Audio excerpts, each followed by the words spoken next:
I fundamentally disagree with everything that people inside the Catholic Church teach about vocation. I think it's wrong. I think that kids are made to feel like there is one thing out there that they can do and they have to go find it.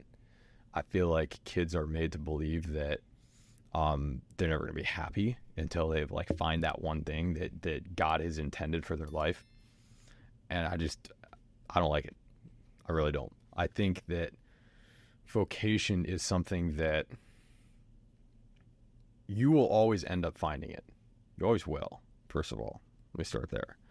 Because God will help push you in directions that will start to mold you into your vocation, whatever that is. And some people, there's different kinds of vocation, right? There's like your vocation when you're a kid is like your vocation is to obey your parents, to do your schoolwork, to learn, to grow.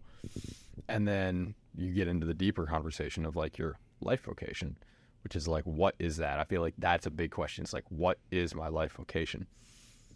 At the end of the day, I don't think that it should be something where it's like, you have to find this. And this kind of plays into what you said, saying yes.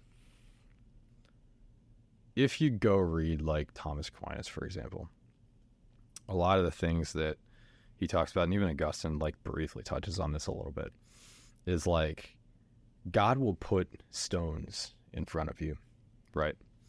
And it's your choice. You can either walk around them or you can pick one up, look underneath of it, right? Either way, it doesn't hurt you. If you skip one, you're just going to, right, put it in front of you again, right? And so you have that opportunity to say yes, pick up the stone, explore the idea. You don't have to go with it. He's just giving you that option. We have free will, right?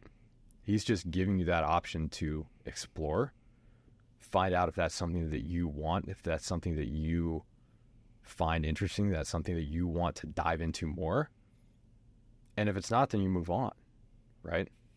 And so I feel like it's just, we're made to believe growing up that there's this one like end goal and we have to be this kind of person. And I just don't think that's true. I agree with you. I like that a lot. I mean, I'll talk to like a lot of priests and stuff, like even Father Nate. Like he felt a call, but he wanted to go another way, but he kept feeling that, like that God putting that stone in front of him, and then he eventually said yes. Right. And I think that even goes into, we're jumping into a lot of things. It even goes into marriage. Oh yeah. Like the idea of like the soulmate. Yes. Like you have one person, and that's the only person that you ever can marry and ever be happy with. And it's a beautiful thought. It really is. But it is. But you're also like you're putting so much extra pressure on yourself, your relationship, and God. You know, you have to dig. Yeah. Get your shovel out. Start going. Yeah, and it's because it takes away faith. It takes away trusting in God that He'll put you in the right direction. I think we put those kind of things in our way so that it makes us feel like we have control over our life. Mm-hmm. It's like, oh, I have to find my one thing, then I'll be happy. This is what it is. I have my one person that'll be happy. That's what it is. That takes away faith. And that's not having faith. Having faith is trusting that God will put the right person in your life at the right time, and God will put you in the path of the right vocation. He'll give you the tools from a young age, the experiences you have to kind of build you into that. Yep. And whatever God has planned for you, whoever God has planned for you to marry, your job, it's going to be beautiful. Mm-hmm. And it's going to be way better than you ever expected it to. If you fully trust in God and let Him write your love story, it's like, Jesus, take the wheel. Mm-hmm. Let Him run. Let Him drive the car. But on that same note, you also have to be willing to say yes, right?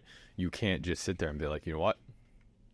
It's going to hit me in the face like a baseball bat. I wish it was that easy. If it was that easy, like, it'd be crazy, right? But like that's the flip side of that coin is like, then you have the idea of like, well, I'm just going to sit here. I'm just going to wait. Mm-hmm. I'm just going to wait and see what happens. Wait till somebody comes in my life and I'm just going to sit here, right? But that's also not the right mentality. It's like, yes, God will help, put you in those positions such that but you still have to say yes. Once again, we still have free will.